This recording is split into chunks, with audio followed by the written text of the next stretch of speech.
ஒரே ஒரு ஊரில் ஒரே ஒரு காக்கா இருந்தது. அந்த காக்காவுக்கு ரொம்ப சோகமாக இருந்தது. என்ன காரணம் அப்படின்னா, அது உடம்பு கனகரேன்னு இருக்குது. அந்த காக்கா யாருமே ரசிக்கலை. அது எங்கேனா போய் உட்காந்துக்கூட சு சு அப்படின்னு விரட்டி விடுறா. இது நினச்சிட்டு அது ரொம்ப வருத்தத்தில் இருந்தது. கண்ணால் ஜலம் விட்டு அழுதுண்டே இப்படி ஒரு காட்டுக்கா போச்சு. ஒரு மரக்கலையில் போய் உட்காண்டது. அது அழுது அழுது அதோட கண்ணீர் கீழே சொட்டித்து. அங்கே ஒரு துறவி உட்காந்துட்டு அவர் கண்ணை மூடிந்து தவம் பண்ணிட்டுருக்கேன். அவர் மேலே இந்த காக்கா அழுது இல்லையோ, அதோட கண்ணீர் சொட்டின்னு ஒன்று டக்குன்னு முழிச்சுண்டு, யார் கேட்டேன். நான் தான் பாவப்பட்ட பிறவி, கண்ணங்கரையில் இருக்கேன்.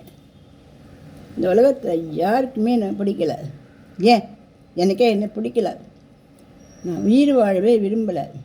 என் வாழ்க்கையே வேஸ்ட் அப்படின்னு அழுதுது அந்த காக்கா. அழாதே, யாருக்குமே அவளோட வாழ்க்கை ஒன்றும் வேஸ்ட் இல்லை. உனக்கு என்ன வேணும் சொல்லு, நான் தரேன் அப்படின்னு சொன்னேன். என்ன நீங்கள் இப்போவே ஒரு அழகான அன்னமாக மாற்றி விட்டுறீங்களா? அது எவ்வளோ அழகாக அவ்வளோலேன்னு அழகாக வெள்ளை இறக்கையோட சொப்பு முக்கோட என்னென்னா ஜொயிங் ஜொயிங் ஜாலியாக இருக்குது. நான் ஜாலியாகவே இல்லை, மகிழ்ச்சியாகவே இல்லை அப்படின்னு சொல்லிட்டு, அழாது, நீ போய் அன்னத்துக்கிட்ட போய் அதனுடைய வாழ்க்கை உனக்கு பிடிக்கிறதான்னு கேட்டுடுவா. நான் கண்டிப்பாக நான் அன்னமாக ஆக்கி விட்டுறேன் அப்படின்னு நேராக அன்னத்துக்கிட்ட போச்சு. அன்னமே, நீ தான் எவ்வளோ அழகு, எவ்வளோ அழகு, வெள்ளை விளையன்னு ஒன்று இறகுகளும் செக்கச்சவேல்னு ஒன்று மூக்கும், நீ ஜாலியாக நீஞ்சின்னு இருக்கிற அழகு கண்கொள்ளா காட்சியாக இருக்குது. உன் வாழ்க்கை எவ்வளோதான் மகிழ்ச்சியாக இருக்குது. இல்லை நண்பா, என் வாழ்க்கை மகிழ்ச்சியே இல்லை. வெள்ளையெல்லாம் ஒரு கலரா? எத்தனை கலர் கலராக பறவைகள்லாம் இருக்குது. பஞ்சவர்ண கிளி எடுத்துக்கோ, 5 கலர் இருக்குது அதுக்கிட்ட. கலரே இல்லாத ஒரு கலர் என் கலர். உன் கலராக டார்க்காக பார்க்கறதுக்காக இருக்குது. என் கலர் கலராக இது. நான் ரொம்ப சோகத்தில் தான் இருக்கேன் அப்படின்னு சொல்லிட்டு, இது நான் ரொம்ப இருக்கேன்.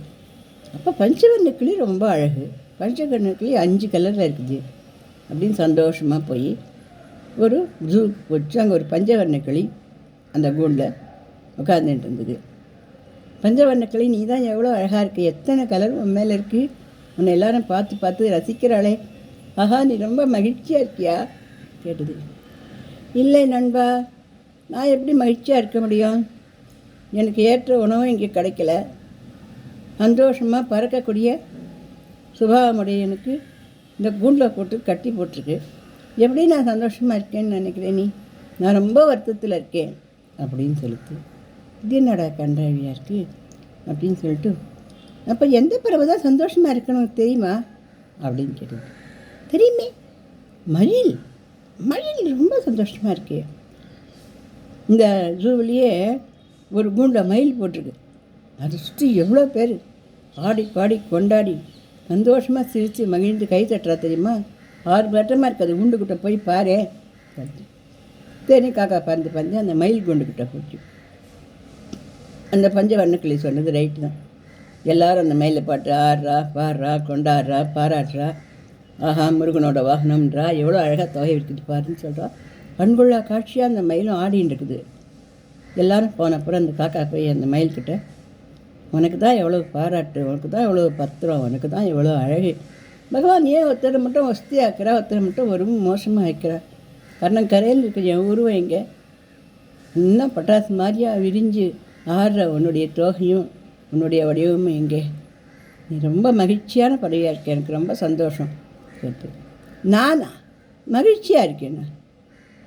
படு கஷ்டத்தில் இருக்கேண்ணா. நான் தோகை விரித்து ஆடலைன்னா இங்கே எனக்கு பனிஷ்மெண்ட் கிடைக்கும். எல்லோரும் வச்சு நான் தோகை விரித்து ஆடியே ஆகணும். அதனால ஆடின்னு கிடக்குறேன், அவ்வளோதான். என்னுடைய இறகு அழகாக இருக்குன்னு என் இறகெல்லாம் நிறைய பேர் கூண்டுக்குள்ளே கையை வச்சு பிச்சு பிச்சு எடுத்துன்னு போகிறா. ஒரு வாட்டி இறக்க பிச்சிச்சு எனக்கு உசிரியாக போகிறது தெரியுமா? எனக்கு நான் கஷ்டம்தான் படுறேன், நான் இங்கே சந்தோஷமாக இருக்கேன் அப்படின்னு சொல்லிட்டு அங்கேருந்து காக்கா பார்க்கல. அப்போ யார் தான் சந்தோஷமாக இருக்கா நீ சொல்ல மயிலே. நீ தான் இஷ்டப்பட்ட இடத்துக்கு போகிற, இஷ்டப்பட்டதை சாப்பிட்ற, இஷ்டப்பட்டதை தூங்குற, இஷ்டப்பட்ட நேரத்துக்கு சுக்குன்னு வடையோ கடையோ எதுவோ என்ன பண்ணுமானாலும் வாய்க்கு கவினை ஓடி போய் பறந்து போய் உட்காந்து நிம்மதியாக சாப்பிட்டுருக்கேன், நிம்மதியாக தூங்கிட்டுருக்கேன், நிம்மதியாக பறந்துட்டுருக்கேன், சுதந்திரமாக இருக்கேன். ஒன்று மாதிரி ஒரு பறவை இருக்குமா என்ன? நீ தான் வசதி சொல்லிச்சு. காக்காய்க்கு ஒரே மகிழ்ச்சியாக இருந்தது. அங்கேருந்து திரும்பி வந்தது. என்ன நான் உன்னை அண்ணன் பறவையாக மாற்றட்டுமா அப்படின்னு கேட்டேன் துறவி. என்னை எந்த பறவையாக மாற்ற வேண்டாம் துறவியே. என்னுடைய நிலையில் இருந்து நான் பார்க்கச்ச எனக்கு என்னோடய நிலை கஷ்டமாக இருந்தது. மற்ற எல்லோரும் சந்தோஷமாக இருக்க மாதிரி எனக்கு தெரிஞ்சுது. எல்லாருமே சந்தோஷமாக இல்லை. நம்ம இங்கேருந்து பார்க்கும்போது அவள் சந்தோஷமாக இருக்க மாதிரி நமக்கு தெரியுது. அவள் அங்கேருந்து பார்க்கச்ச நாம் இங்கே சந்தோஷமாக இருக்க மாதிரி அவளுக்கு தெரியுது. அவ்வளோதான். அவள் நிலையிலேருந்து அவளும் கஷ்டத்துலேயும் வேதனையிலையும் சோதனையிலையும் தான் தோண்டு பயின்றிருக்கா. அதனால் எனக்கு இந்த காக்கா பிறவியே போகணும். இந்த மயில் சொன்ன மாதிரி இஷ்டப்பட்ட போது நான் பறக்கிறேன், இஷ்டமில்லாத போது நான் படம் உட்காந்துருக்கேன். சூனு வெட்டினா ஓடி போய்க்கிறேன். என்னை யாரும் இறக பிச்சிடவா இல்லை, என்னை யாரும் குண்டை அடைக்கிறவா இல்லை, என்னை யாரும் பாராட்டாட்டாலும் என்னை சொன்னால் சொல்லிட்டு போகிறா. அதை பற்றி அது நான் மேலே கவலைப்பட போவதில்லை. என்னோடய வாழ்க்கையை ரொம்ப சந்தோஷமாக வாழ்க்கைன்னு நான் தெரிஞ்சுட்டேன் துறவியே. துறவி சந்தோஷமாக போய் வா.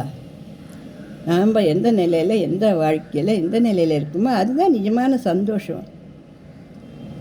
அதை நம்ம குறைவாக்கும் கஷ்டமாக்கும். அவள்லாம் அப்படி இருக்காளே, இவள்லாம் இப்படி இருக்காளே, நாம் மட்டும் அப்படி இருக்கமே, நாம் மட்டும் என்ன தலையில் எடுத்து ஒரு நாள் கூட நம்மளுக்கு விடியலையே, இப்படிலாம் நினச்சிக்கக்கூடாது.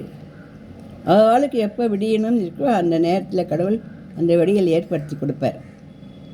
யாரையுமே கடவுள் கைவிட மாட்டார். அத்தோடு இந்த உலகத்தில் எல்லாருமே சந்தோஷமாக ஒன்றும் இல்லை பாவம். அவளுடைய தகுதிக்கு மீறின கஷ்டங்களில் தான் அவளும் இருக்கும்.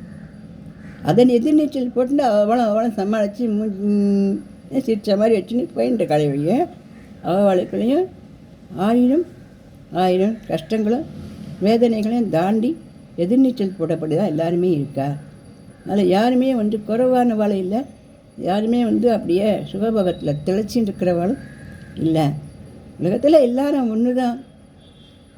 ஏழை குழு கழுத, பணக்காரன் சர்க்கரை கழறான், இவ்வளோ தான் வித்தியாசமே.